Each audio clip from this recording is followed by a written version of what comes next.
BNP সরকার ক্ষমতা গ্রহণের 6 মাসের মাথায় গেল শুক্রবার সম্প্রসারিত হয় মন্ত্রিসভা। 4টি মন্ত্রণালয়ে নতুন পূর্ণমন্ত্রী আর পররাষ্ট্র এবং ধর্ম মন্ত্রণালয়ে দায়িত্ব দেওয়া হয় নতুন 2 প্রতিমন্ত্রীকে। দায়িত্ব নেয়ার পর সচিবালয়ে প্রথম কর্মদিবসে নবনিযুক্ত মন্ত্রী প্রতিমন্ত্রীরা নিজ নিজ দপ্তরে এলে অভ্যর্থনা জানান কর্মকর্তারা।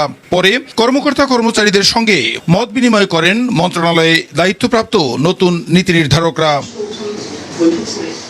দেশের ইতিহাস, ঐতিহ্য ও মুক্তিযুদ্ধের চেতনা ধারণ করে কাজ করার কথা বলেন সদ্য দায়িত্বপ্রাপ্ত তথ্য ও সম্প্রচার মন্ত্রী আন্দালিব রহমান পার্থ।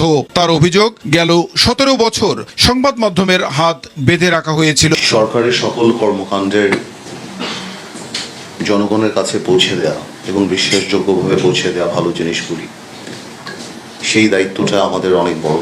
গত 17 বছরও সেই ধরনের আপনার কন্ট্রোলিং নেচার এবং কথায় কথায় সেই সময় বলা যে টেলিভিশনের লাইসেন্স কারা দিয়েছে, কাদের কথা বলতে হবে, সেই যে মনে করিয়ে দেওয়া, হাত বেঁধে দেওয়া সাংবাদিকদের মাথায় রাখতে হবে যে আমরা অবশ্যই এই মন্ত্রণালয়ের দায়িত্ব রেগুলেট করা, বাট কোনোভাবেও যেন আমরা কন্ট্রোলে না যাই, মাথায় রাখতে হবে।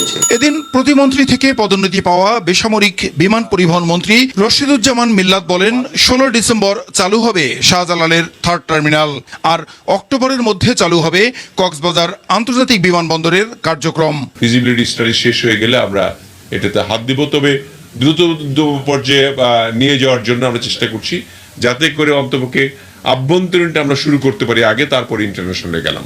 আমাদের রেনোভেট করতে হবে কিছুটা, প্লাস 3000 ফিট করতে হবে, আর ছোট একটা টার্মিনাল বিল্ডিং করতে হবে।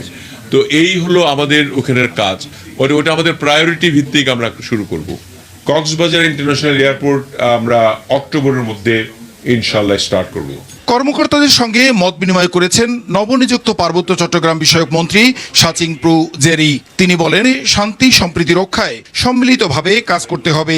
রাষ্ট্রীয় যে পেরিফেরি আছে, নির্দেশনা আছে এবং রাষ্ট্রের যে সংবিধান আছে, নর্ম আছে, সেগুলিকে সুবিবেচনায় গ্রহণ করার জন্য, শান্তিপূর্ণভাবে বাস করার জন্য, এই ধরনের মানসিকতার জন্য আমাদের থাকে। এদিকে স্থানীয় সরকার বিভাগের কর্মকর্তাদের সঙ্গে মত বিনিময় করেন নতুন এলজিআরডি মন্ত্রী। সাংবাদিকদের প্রশ্নের জবাবে তিনি বলেন, যথাসময়ে স্থানীয় সরকারের প্রতিটি স্তরের নির্বাচন সম্পন্ন হবে। সরকার চায় সত্যিকারের গণতন্ত্র ফেরাতে। সাংবিধানিক প্রক্রিয়ায় সেই নিয়ম কানুন অক্ষরে অক্ষরে পালন করে ইনশাআল্লাহ বিএনপি সরকার যথাসময়ে স্থানীয় সরকার নির্বাচন। আওয়ামী লীগের জন্য তো কেন নির্বাচন হয়নি? তাহলে আওয়ামী লীগ কেন গণতন্ত্রকে হত্যা করে পার্লামেন্টের ভিতরে 11 মিনিটে এক নাইট কাজ? আর বিএনপি কি করেছে?